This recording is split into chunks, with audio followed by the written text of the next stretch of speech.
All right, thank you. Ryan, welcome everyone to the Instructional Policy Committee meeting of the board. We have quite a few things actually on the agenda tonight, a combination of some updates and some good news celebration type things as well. We always like to make sure that we have a few of those. Just to make sure we're honoring and kind of celebrating some of the good things that are happening. I actually have Mrs. Gijic and Mrs. Mannion, if it's okay to start right away with them so that they can scoot out of the meeting before we go through our regular agenda items. So we have an honor that we brought here, and then we can decide whether this is something we want to bring to the board, to the larger board. But it's a positive behavior support honor from the state that was received that I asked Mrs. Gijic, in particular, Mrs. Mannion, to come and explain what it is. And then we can talk about whether we want to bring this to the larger board as well, or just celebrate it here and we can extend our congratulations to the school. Go ahead, Mrs. Gijic, do you want to say anything before Mrs. Mannion goes? I think Mrs. Mannion can handle this one. Okay. Bronze level. All right, go ahead. Well, thanks for your time. We're excited to be able to recognize two of our schools, both Hatton and the Akron Early Learning Program, that have received, and they received this bronze level award. That's a state award last year. And with the pandemic, ODE has allowed some flexibility, and they moved forward the same banner and the same recognition for the work that both of these schools are doing for the fidelity and the implementation of their PBIS, which Dr. McWilliams-Woods talked about as the positive behavior supports and interventions. So both their leaders have been just working very hard with a core group of teachers and teams to implement that PBIS system with fidelity at their buildings. So they're been honored with a banner that they have put on their websites, and they will probably put under their signature line as well. And the positive behavior support, do you want to talk about what's happening across the district with that, just in the context, and then why they have risen to the top in terms of ODE recognition? Sure. We have been doing PBIS for many years, and we're just really focusing on our efforts to have our schools working all in the same direction. And so with this, you would actually have to apply. And so Hatton and the ELP applied for this recognition. And so what happens is the SST, well, our SST8, which is a state support team, comes in and looks for evidences of that fidelity of how their teams are working to instill that positive behavior and intervention supports with their students at their building. So across the district, all of our schools have PBIS teams and they're implementing it. And so we're proud that these schools actually went the extra mile and applied last year for that recognition. So they were honored at a showcase, a statewide showcase last year, and Darcy and her team actually presented, and they were invited back again at the OLAC conference, which is the Ohio Leadership Advisory Council, to also do another presentation on what their teams are doing. So as we're meeting with our teams, our PBIS teams, many of them are curious on how they can also apply to receive this award as well. So I look forward to more of our schools saying, hey, we can do this. This is what we're doing already. And it's a great recognition for not only each of our schools, but our district as well. And it's a great, I'm sorry, go ahead. Yeah.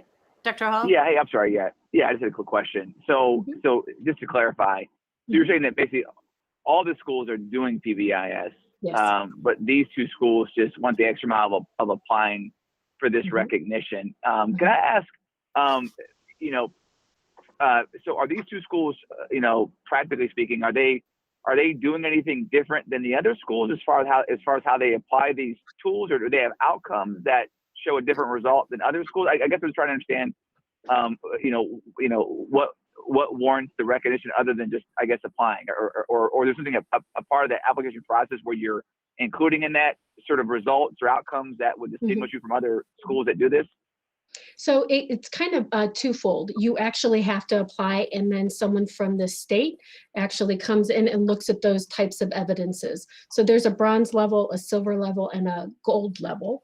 And so I did not know that this actually existed. So I think it's that knowing and then being aware and then going out to seek that recognition for their buildings and then seeking to show more improvement. So at the bronze level, there are basic outcomes that the school has to produce that the state teams are looking for as evidence.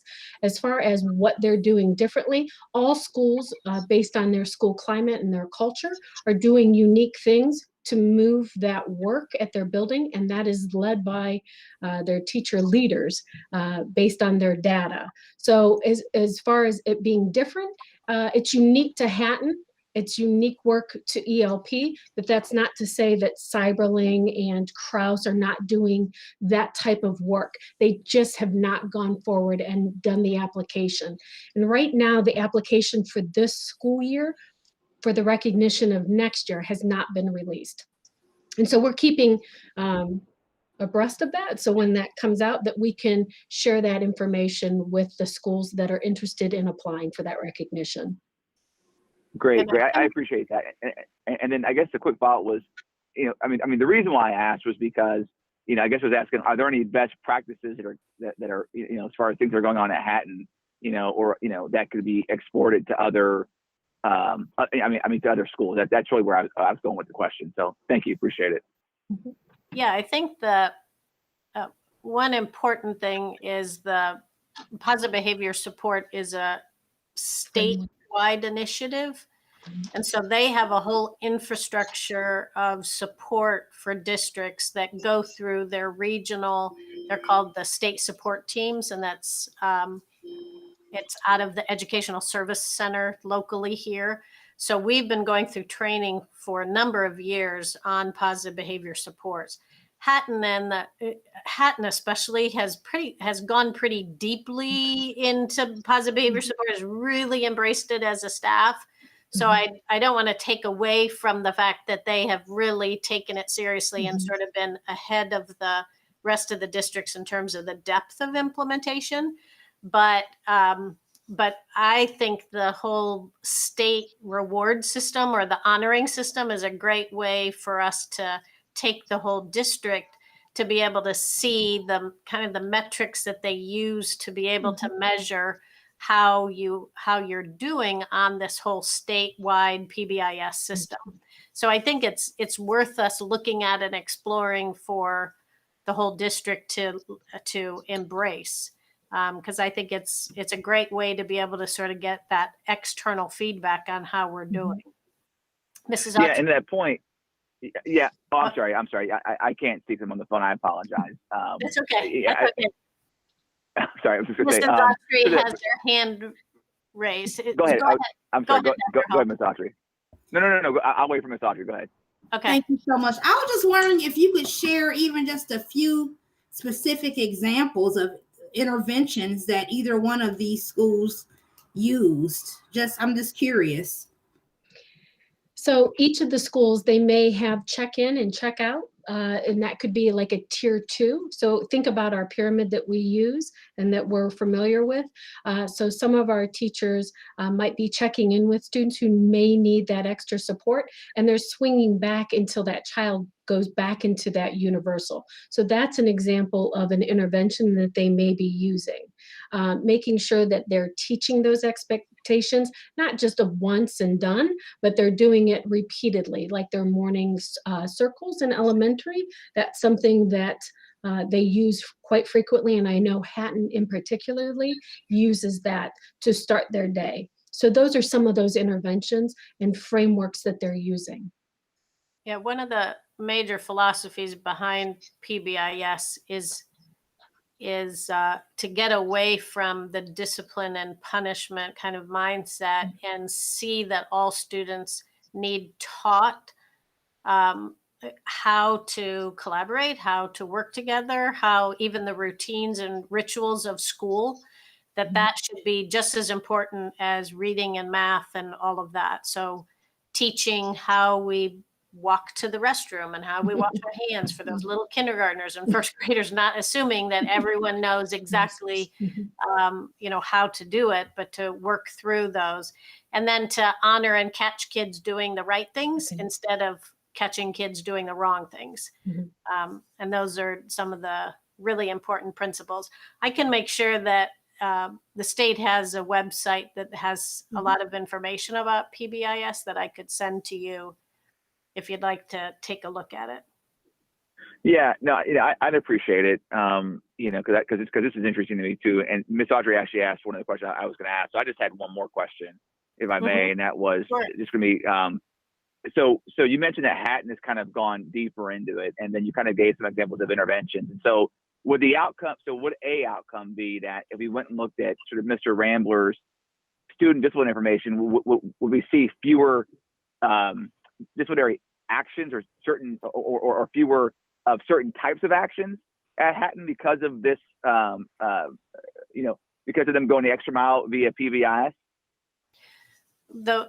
The way that PBIS works is that every school analyzes their own data and identifies in their school improvement plan where they need to make adjustments.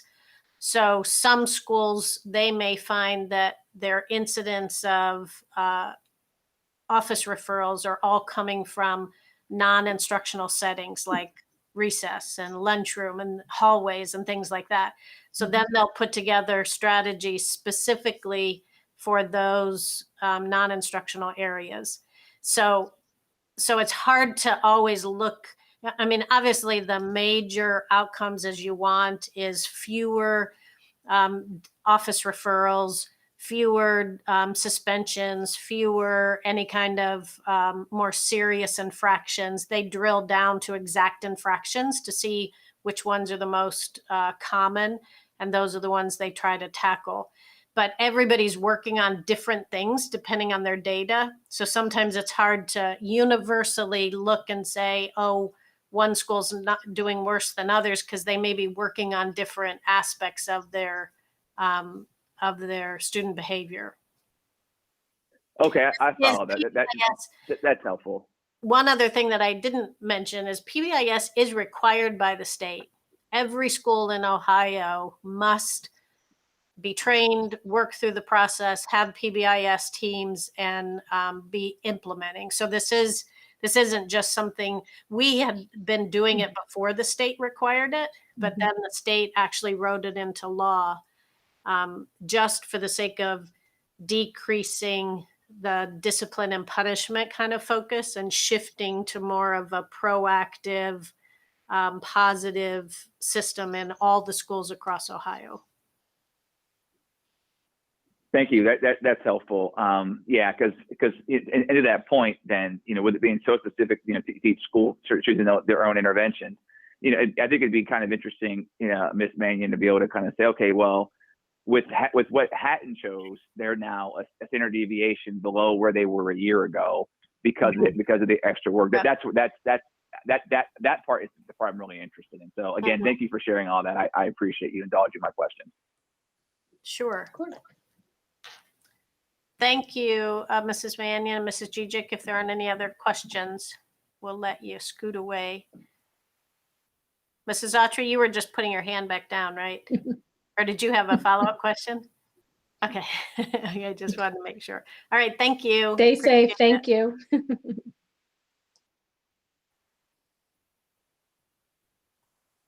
All right. In the board docs, I'll just do a couple things, and then we wanted to give some updates on our return to in-person learning. So just a couple quick things that's coming up at our next meeting. There's one in the consent agenda. I always for instructional policy especially, I want to showcase the school improvement grant money that we receive. It's called SIG money.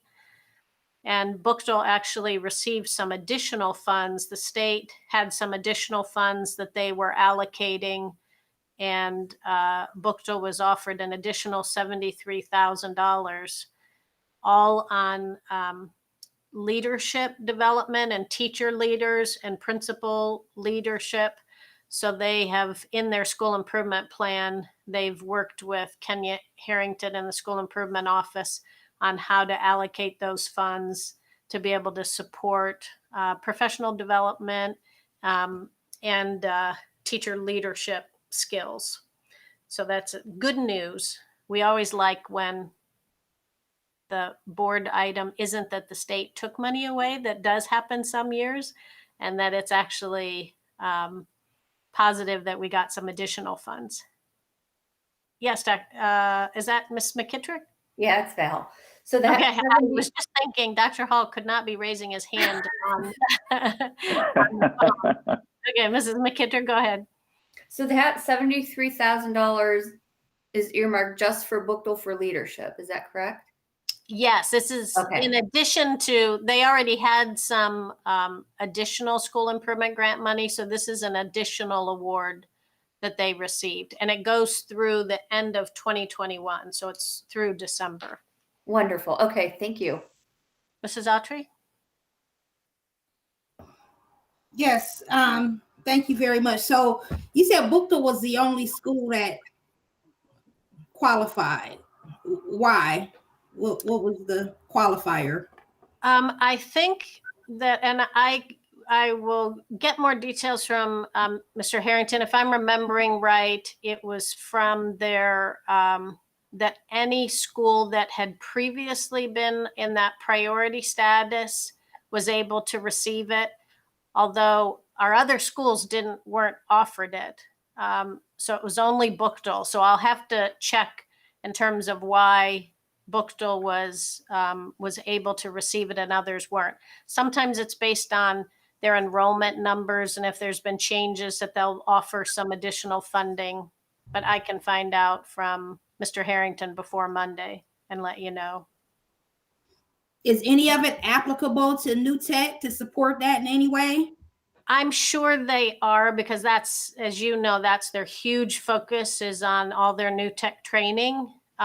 That I am sure that's where it's going to support all of because they've been bringing on all the middle school teachers now, and they're able to use it across the middle school and high school.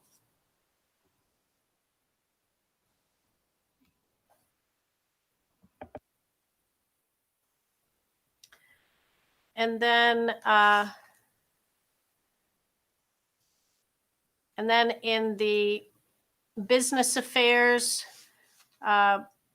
just to highlight, and I don't always pull out all of the different training pieces, but this is just another good example of the school improvement grant money that, again, it is only allowed to be used for teacher and principal leadership development at the school level.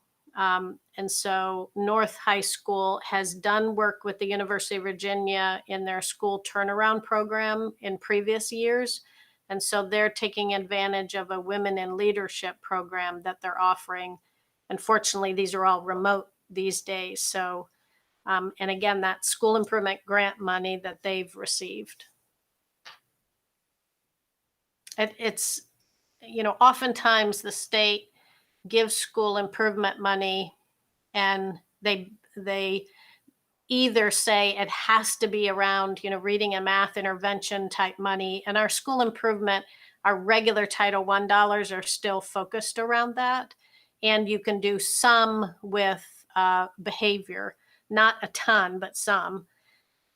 It primarily has to be academic supports. But this particular funding that is coming from the federal government flowing through Ohio has really been very unique around this leadership development, working with our school improvement teams on their leadership, teacher leadership, even as leaders within your classroom. It's been a very unique, it's been a couple years that they've had these types of funds that are really earmarked for that specific purpose. Any other questions before we shift to the return to full-time in-person learning?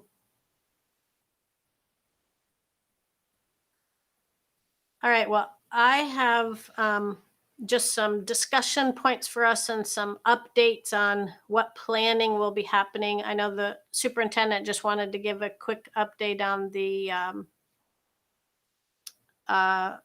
discussions just this week with the governor, and then I'd like to be able to kind of go through, here's all the things for the next 3 weeks that we'll be talking about.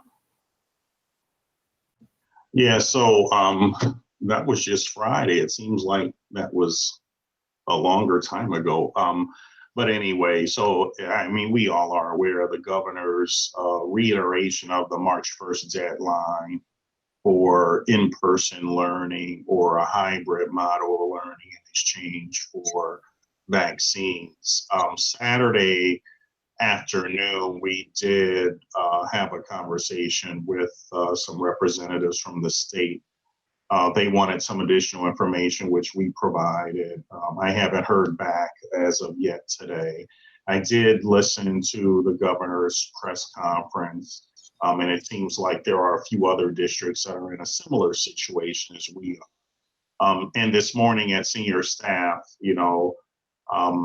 my comments were, how can we push up and can we in fact meet that March 1st deadline? And as I explained to the governor, there are a lot of logistical issues that as a larger school district we have.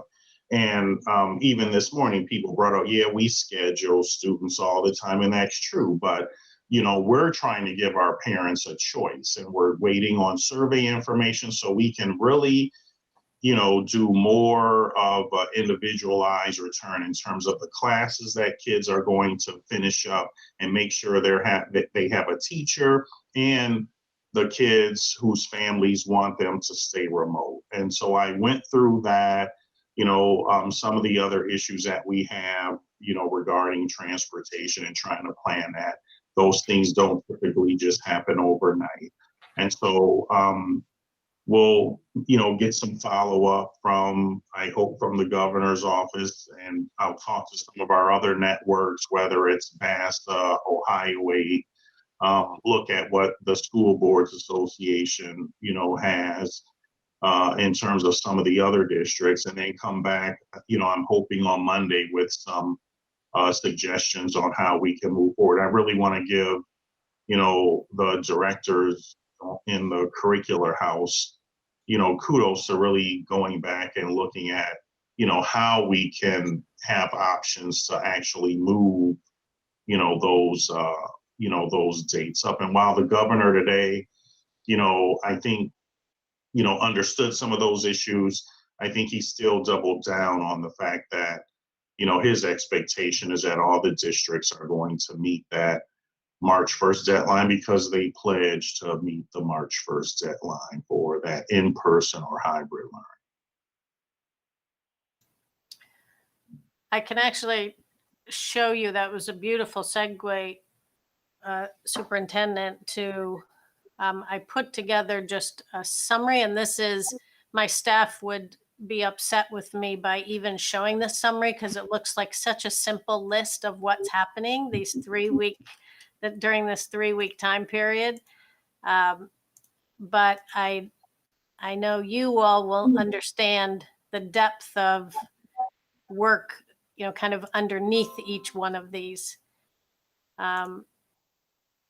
So, and this is a lot of what the superintendent's talking about in terms of the 3-week time period. Really, this is February 10th since our last board meeting through February 26th, and it's 12 work days because of President's Day took us a day off there. But so the major areas, and this is the most important one, is this family selection form that I can give you an update tonight on just where we are, so far. on the results that have come in. We're about a third, little more than a third of the way there, getting the families to return them. And this is the big push this week for all the phone calls that are happening from the buildings. So working the communication plan that we have and the calling and texting and the social media posts, all around that. And that, just to show it on the calendar, you know, as it was launched on the 10th, and families have until the 19th to complete that. So it's been a good amount of time with a lot of information, answering gazillion questions, you know, that families have. I would love to hear from all of you what, you know, the major questions are. And even if you want to just put them in the chat, like what the major questions that you're getting, because you all are such a great avenue of families, you know, seeking questions either informally when you see them at the grocery store or through the emails that you get. And we keep trying to make sure our website's updated with the most common questions, and that we feed that all to the principals too. We have a document that we take all the questions and give them the answers so that we're all being consistent with how we're responding. Then from literally on the 20th, on Saturday the 20th, we will start to run the numbers and start staffing. So this whole section here based on those final numbers, I'll make that a little bit bigger for you. Based on the final numbers, we will complete the staffing of the teachers, the principals, and support staff for both the remote and in person. And for the elementary, it looks a little bit different depending on the grade level. Just as a reminder, for elementary, we're maintaining the same type of live instruction that we currently have. So we'll be splitting the staff really into the remote learning staff, into the remote learning program, as we call it, and then the in-person staff. And then for secondary, it's staff to support the Q4 APS online program, and then maintaining the vast majority of the secondary teachers at middle school and high school. Nearly all of them will be stable at the in-person, and then just some teachers will go support the Q4 APS online and that mentor type role. Did I hear, and either Mrs. Autry or Mrs. Mansfield, would you mind being, since I don't have my two monitors set up, I'm just on one monitor. So can you monitor the questions and help facilitate that? Sure. I know Miss Autry had her hand raised, so she might have something additional. I just put in the chat that the only concerns I've had people really approach with are about social distancing, and you know, the state has guidelines, the CDC has guidelines. They aren't super strict on whether it should be 3 feet to 6 feet is basically what the guidance says. So I think we're on track with that, but that's mostly what the questions have been so far. And I know Ms. Autry has a question, so. Mm-hmm. Yeah, I would agree, Lisa. I've gotten that same feedback and questions about the social distancing, and are they going to eat in class, or are they going to eat in the cafeteria? And then also there's lots of clarification needed on asynchronous. I was going to try to spell that in the chat. Right. But yeah, lots of clarification on that, asynchronous versus, you know, the live instruction. Yeah. Yeah, that is the big difference. And based on feedback, I can't remember if it was in this committee that we talked about what the terms should we be using with that asynchronous, or whether it should be self-directed, or whether it should be independent, or, you know, all the words that are sort of out there nationally. We've chosen self-paced with support from teachers, always tagged on to that. And sometimes we put in parentheses the more formal words and that's from the ODE uses asynchronous and synchronous. But we put that in parentheses, and we've been calling it more self-paced, which we felt like that helps families understand that the students will be going through at a pace on their own. They'll be going through that, but they'll have a lot of teacher support from mentors. At the middle school, they'll have 2 live classes. At the high school, it will all be self-paced with a mentor helping support them to make sure that they're getting the assignments done and getting any kind of academic support that they need. So, but if there's areas that you see or hear that, yes, we have information on our website about it, but it still seems confusing, please just shoot me a text, let me know, because we try to keep that. Sometimes you can almost get too much information on the website, so we're always trying to have that balance of what people need to know to fill out the information. And I don't know if I had shared with the whole board that when we sent out the selection form, we also embedded a video that everybody had to watch as they filled out the form so that people could here's what it means for elementary if you're selecting for middle school and high school. So we gave a little 3-minute informational video as well. Ellen, Dr. Hall had his hand raised, I think. He must be at his computer. Yeah. Yes. Dr. Hall? Yeah. I am, yeah, but using my phone for audio, so there's a disconnect. It's Okay. not, yeah. So the voiceover, right? No, so I think to echo a point that I think Ms. Mansfield and Ms. Audrey made earlier, which was just again, you just got a lot of questions about that 3 to 6 feet. I got some from teachers and some from parents as well, saying like, is it 3 feet? Is it 6 feet? So and then there were concerns about 3 feet in the cafeterias. I got some people that have opined like, well, sitting eating and being 3 feet apart is like, that's really not protection. Again, I'm sharing their concerns, and I'm inclined to agree with that particular point. If I'm 3 feet from you and we don't have masks on, I could see the heightened concern with eating with only being 3 feet apart. So I don't know if there's, if there'll be, if we've kind of thought about, or their guidance around, hey, when it comes to taking the mask off and eating, it really should be close. It really should be 6 feet. And again, this may be on the website. I'm just sharing that I'm just sharing that with you. Yeah. Yes, and I'm so glad you brought it up because it is absolutely 6 feet for all meals, and that is firm that we will have 6 feet, and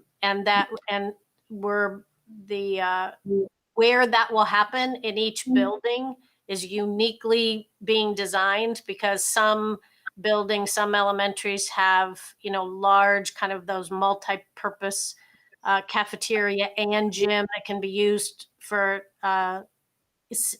eating and meals more spread out. And then others don't. And then we may need to use some other large classrooms or large spaces to be able to space students out.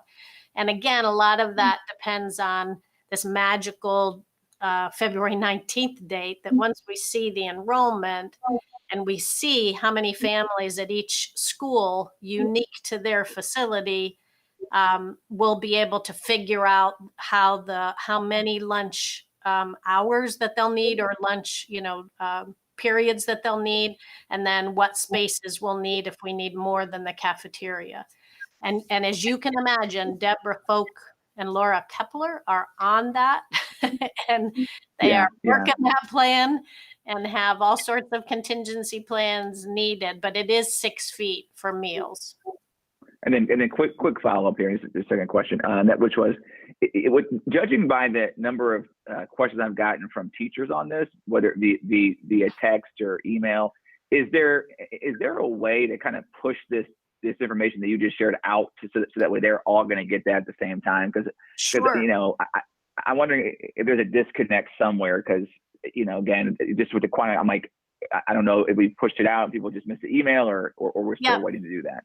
Yeah, we can definitely do that. And whenever there's staff questions, especially teacher questions, we always drive families to the website, and not all families have the internet capacity to do that. And then we definitely say, talk to your principals and talk to your staff.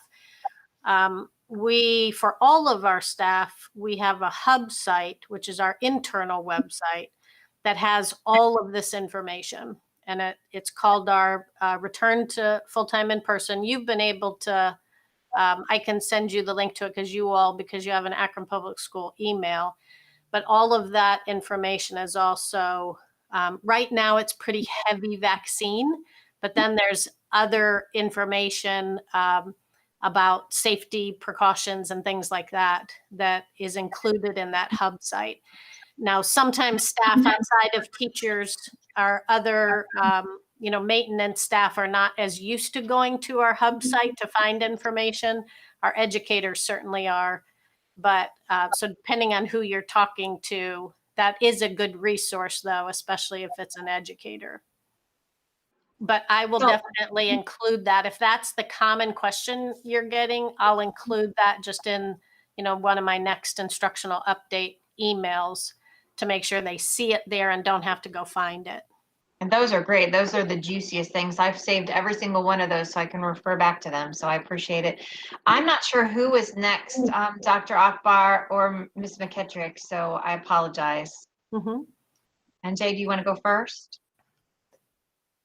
And Mrs. Mansfield, can I hop in just one thing? Because I wanted to also answer Dr. Hall's part. And I think Mrs. Autry said the same thing, that for the classrooms, the best way that we have answered that question about the range from that 3 to 6 feet is we will not have less than 3 feet in a instructional setting, in a classroom setting. And that does follow, the Department of Education has been that 3 to 6 feet for quite a while.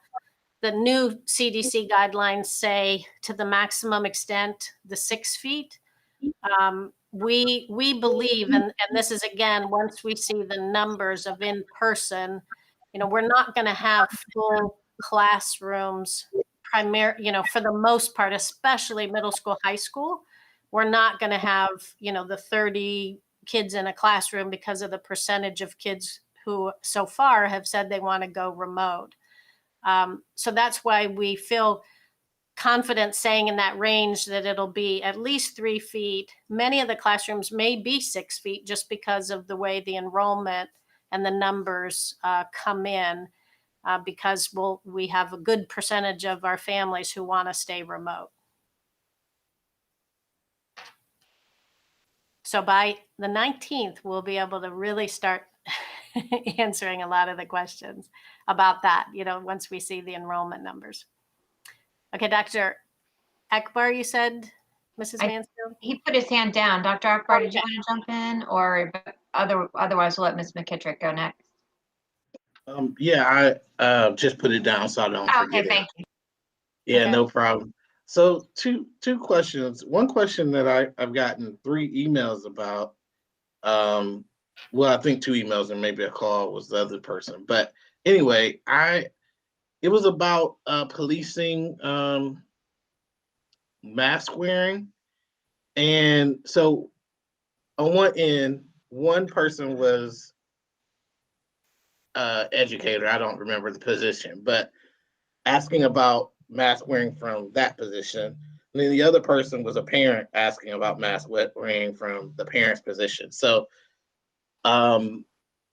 the instructor really wanted to know, what are we doing with those students who refuse to wear masks, and whether or not they will automatically be referred to online remote learning if they refuse.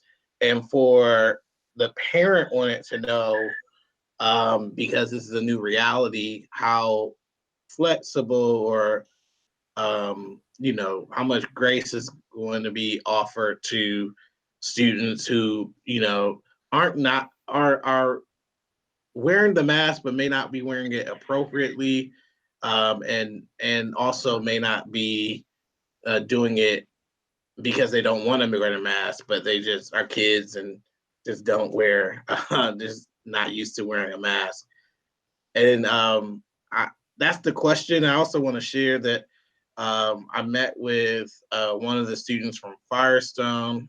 It might have been yesterday. All these days are rolling together.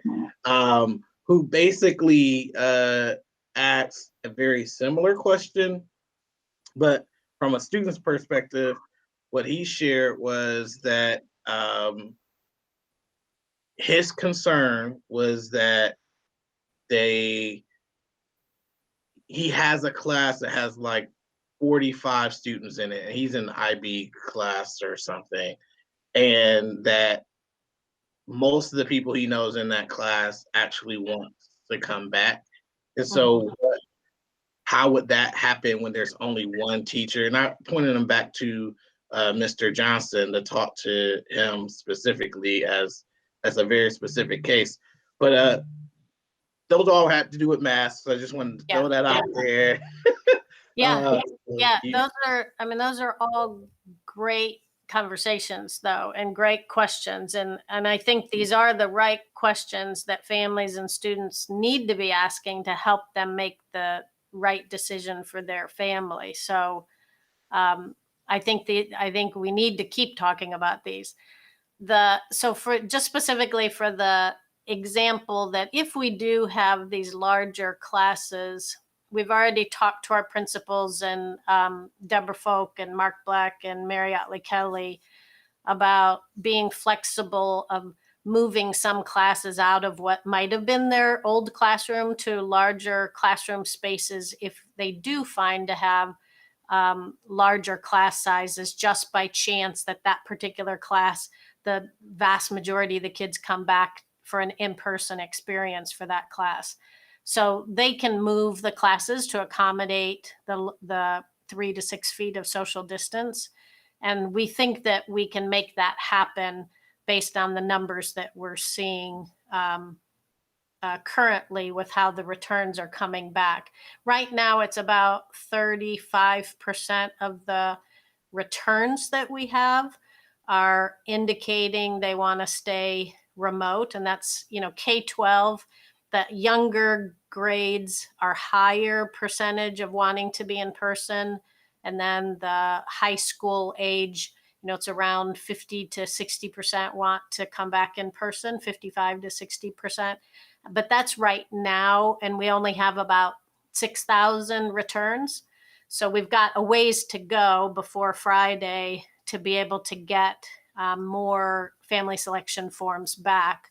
I'm not worried about the number because, it's taking a while for families to understand, ask all these types of questions before they complete it. And this week is the big blitz for principals to reach out and call every family who hasn't returned it. We have a report that's live that principals and staff can see exactly who's completed the form and who hasn't, so that they can reach out immediately to see for families to return it. So when you think of those numbers, like at secondary, at Firestone, for example, or at Bookstall or Ellett, if it's 35 to 40% of the students who want to stay remote, that certainly means that in-person classes are going to be, very comfortable class sizes and with great social distance. And that's how the numbers, kind of flow. Then the mask wearing, what we currently have on our website for families is that, if there's been multiple prompts and attempts to work with the child to wear the mask, and obviously, you have to think developmentally about this, but once multiple attempts have been made, the families will be contacted and, work with the family to have the student wear the mask and to make sure that that gets corrected. This is obviously really very important and serious for all of us, because this isn't a behavior that we can take, a long time to make sure and correct, because it is a life altering, health related for their peers and for the adults. So we will take it very seriously. We actually have a meeting with our collaborative AEA leadership group tomorrow. It's our regular student behavior committee that we have, and that's on the agenda for us to put the guidance down for our staff on how to follow through. But you can already see kind of the big philosophy on our website that talks about after they've been prompted multiple times, the parent's going to be called, and that is going to have to be corrected. And then we'll put out more formal guidance for our faculty after our meeting tomorrow. It's absolutely critical, but we want to work with families to make sure that they're involved in the solution. Real quick before we move on to Ms. McKittrick, Yes. Dr. Hall asked, what happens if we don't hear from somebody? Is there a default? Are they automatically put in remote, or are they automatically put in person? And then Val, whenever Ellen's ready, just jump in. Yes, the default, and this is on the actual form and the information that was sent to the families, if we don't hear from someone, the default is in person. Because we're going to assume that that's what families want. And so the numbers can, depending on how many families we don't hear from, that percentage could certainly go up of in-person families. And remember, if you're in person and you want to switch to remote, you'll have one opportunity to do that. Once school starts, you'll be able to move one time to remote. So if we don't hear from someone, they go in person, they find they don't want, they want to make a change, they do have one opportunity to do that. And Mrs. McKittrick? Thank you. Just a couple things. I've had a couple people, they're not really questions. They just want to know if there's much in place, because we keep hearing about the variants, not just the ones from outside the US, but now that 7 variants have been recognized specific to the United States. What is the plan in place for anything that goes along with that? Yeah, Dr. James, you've been the closest with the health department on that and the vaccines. I haven't. Yeah, right. I haven't really heard any response about, the variants and whether, the Pfizer or Moderna vaccines can be altered with what I understand is additional RNA. But I thought I read an article where the Pfizer vaccine may offer some protection from those variants, and I'm not sure how much, but I'm sure is gonna take more research. And, here's the thing, I know, folks out there believe, for instance, like where they want to know which teachers are vaccinated. And I think people have to understand, I'm not pretending to be a medical doctor. This is just my understanding. Vaccines are not 100% foolproof. And typically the vaccine, when you take your doses and develop, some immunity to it, it will most likely, if for someone who's going to get the virus, because you're still, can breathe in the virus or get, infected with the virus, but your illness will not be as serious as someone who doesn't have the vaccine. You may not require hospitalization, but it's a very valid question with the different variants or mutations that are out there. So I don't have a good answer for that one. But I will say is that it's been proven pretty much with all these types of viruses that if people use, the mask, which is a very timely conversation, not just our staff, but our students as well, washing hands, maintaining, the proper sanitation goes a long way. As everyone's been saying, this layering of different protection. So, the vaccine is one layer of protection, but, the mask wearing, sanitation, washing hands is another, not sharing items is another layer of, or multiple layers of protection. And that's how we're going to have to respond to this until this pandemic is over. Right. And that's why we feel so strongly that all those safety, the rest of the safety guidelines are so critical and important for us to emphasize with families. It's not just that staff now have a vaccine. We still have to have the masks and the sanitizing, and we've done kind of above and beyond in terms of the treatments that we have on all the materials and not sharing materials, the additional things we've purchased so that kids don't have to share materials. I mean, all of those, that's what will keep all of us safe, regardless of the variant or more safe, I should always say, to qualify that. But ultimately, Ms. McKittrick, what we always tell families is you need to balance all that. You need to look at all of the facts. You need to read and listen, and then make the decision that is best for your family. We're fortunate in this district that we can offer programs for both, given all the logistics that we're working through. But as you know, we've been pretty well positioned to be able to continue to offer both and do it within our own district and not have to just farm it out to some other contracted group like many districts have had to do. So that keeps it more personal and keeps it internal and more aligned with our Akron Public Schools curriculum and our typical procedures. Dr. Hall has his hand raised, so we'll jump in with him real quick and then let you move on, Ellen. Sorry. Okay, thank you. Hey, yeah, just quick comment. So I was asking my wife this question, because she is a physician, it's just her area of expertise. And she was saying that there's not great data right now, but that preliminary data is showing that the mRNA vaccines are not very effective with respect to the Brazilian and South African strains. So, but again, more data to come, Yeah. So, but anyway, I just thought that I would share that. Thank you. I appreciate that. So this next, so staffing is going to be, a large part of what we do these over these 12 days.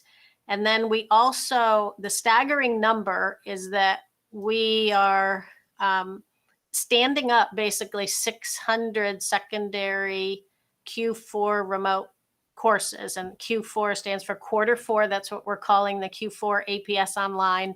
Pretty quickly, people don't say Q4 APS online. They now are just calling it Q4.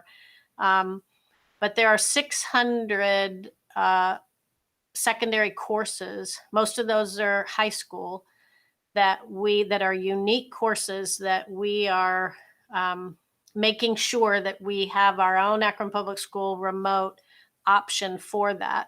The good news is many of those, if not, good majority of those, we have already developed and built because we've been doing some of these offerings of remote classes. Mrs. Mansfield talked about that at our last instructional policy meeting, I think it was, that her own son took advantage of, that we've had some courses developed, and we do some of this in the summertime too for students to take courses remotely.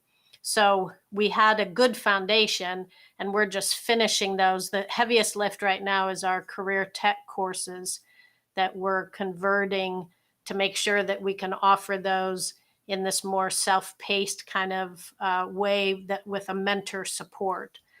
So we're finishing those at 600 courses. It's mind-boggling, but thankfully we have the incredible Mrs. Gijic and her team who are leading all of that work, and we'll have that all done within these next 12 days so that we can then train staff the following week. But I think it's important for all of us to understand all the logistics that go underneath all this. And then once we see the numbers, we can plug it all in based on those enrollment numbers. Then the communication plan for families, once we do the staffing, we'll have to communicate to the families if their teachers did change or if they're going to the remote learning program, being introduced to the teachers and the principals there for that part of the program. And for Q4 students going for the secondary program, there'll be all that orientation, communication, and introduction to that. And that will happen as soon as that kind of 12 days is over. If you look at the calendar, we'll be finished with kind of all that design, staffing, enrollment, selection.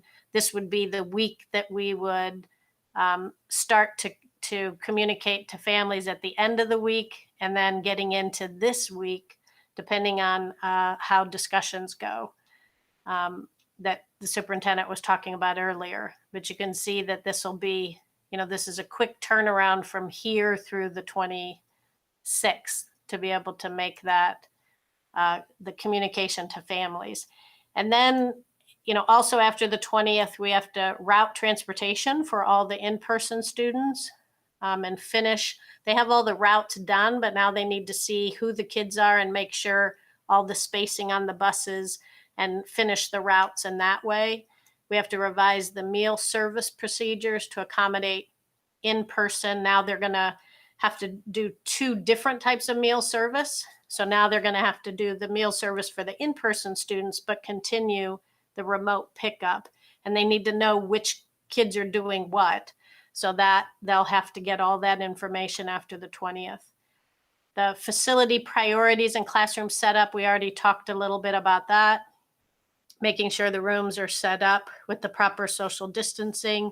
And then if we need to move some classrooms because of larger enrollment, and just prioritizing spaces. If we have a space usage chart that we revise during things like this to make sure they know what gets first dibs on different space and what priorities.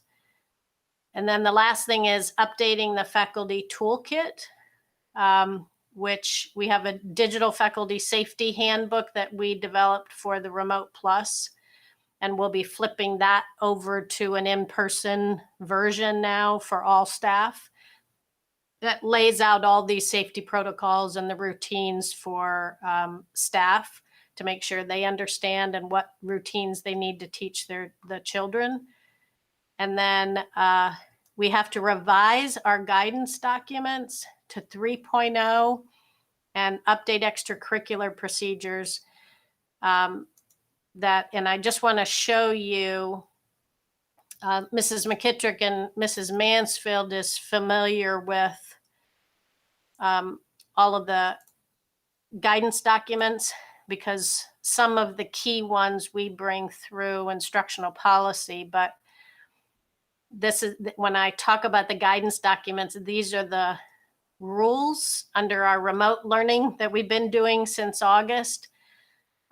These were 1.0 was last spring, and then we revised all of these. So we have, how are we going to take attendance during remote learning? How are we going to issue CEUs for staff licensure, grading, graduation, human resources procedures, all of our teacher evaluation system? How is that going to work during remote learning? Third grade guarantee, you can see all these different topics. There's 30 some that we continued into 2.0 on students with disabilities and industry credentials and other licensure type things, that we have a guidance document for every single one of these.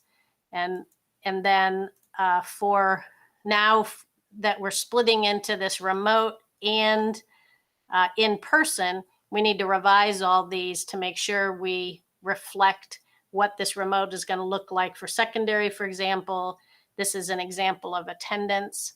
So it has all the procedures for attendance for staff on how to mark attendance.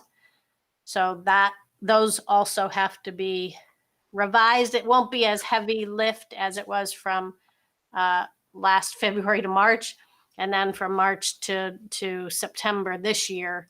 These will be smaller revisions just to make sure that the in-person teachers know, okay, we're going back to some of our typical procedures for the last quarter. And then the remote teachers, is anything change, especially for the secondary that has more the self-paced asynchronous model? So we'll be working through all of those changes as well. in the next 12 days. Yeah, I want to interrupt you on that part real quick because you keep saying Yes. 12 days, like these are 12 8-hour human days. And anyone who's ever gotten an email from you knows that those are not human days. Sometimes those emails come out at 3 a.m. Sometimes they are, then again at 7:30. So Well, it's me and the army. It's certainly not, it's not just me, but it's the army of incredible staff that we have in this district, which is why we were able to flip the district so quickly. Everybody just steps up and everybody does whatever it takes for our kids.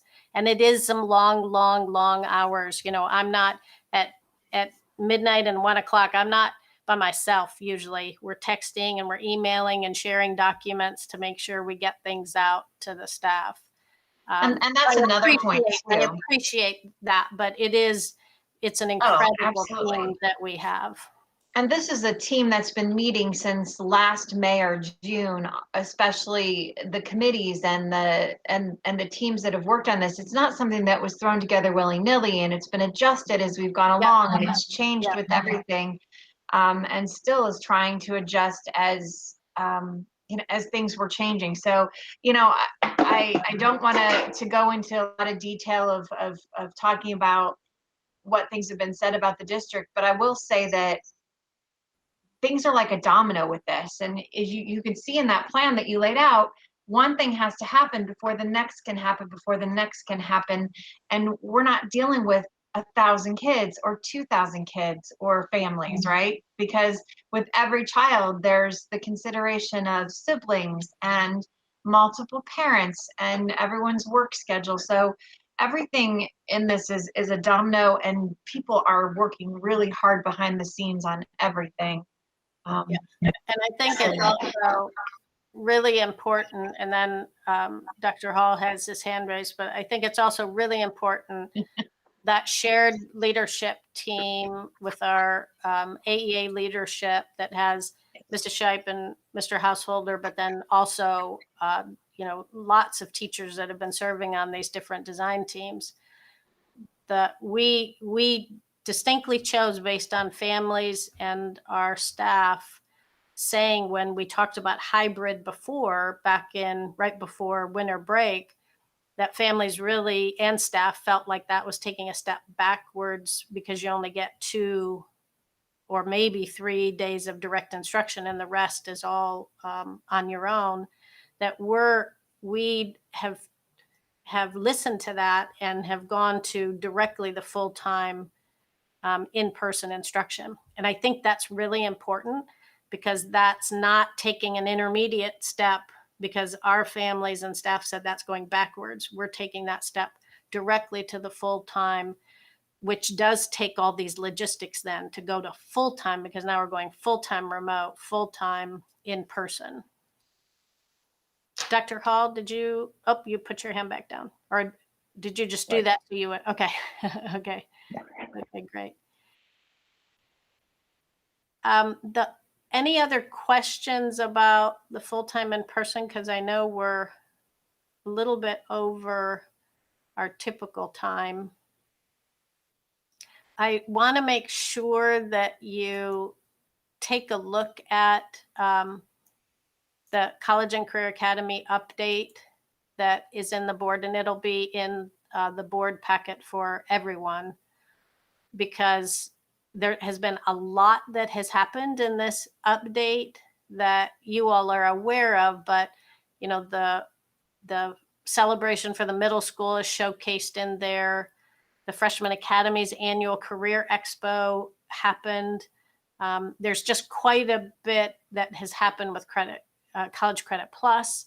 So I want to make sure that you see that. And I always am nervous that when I don't talk about it, that people don't click on that to open, because it's incredible what they've been able to accomplish in this remote environment. And I'm excited about that. So any other questions or feedback? Mrs. Autry? Yes, thank you. Not to drag this out, but I was just wondering if any of our partners with our academies have been able to offer any learning experiences virtually. Because I know that's a big part of college and career academies having those experiences. Have they been able to adapt and offer any of those remotely or virtually so far? They have not, there have been some internships, like full-blown kind of internships. So not as many of the full-blown internships, but they have definitely been offering like the job shadowing type experiences, or like the career expo that they've been willing to come and talk to kids or be videotaped to be able to show real life inside their companies. So and we've actually received some grants to help support that work, to videotape videos that we can show in multiple avenues for the kids, or to do some live connecting into Google Meets to talk to kids about careers. So I can even, Mrs. Tecca has some great examples of that I can share with you, so that you can see the types of things that she's doing. And some of it is even we have a grant. I don't know if they finished them yet, but we also received a grant to do some elementary versions too, to do some career exploration at the elementary level with some of our businesses. Yeah, we didn't want to lose this year of having that exposure. It's really, really important. And there are some links in the update to the board meeting that's in our board docs right now. There are some links to some of them I noticed with the 8th grade showcase. So you can get a little flavor, but I'll be sure that Mrs. Tecca sends everyone an email that kind of shows the types of things that have been happening.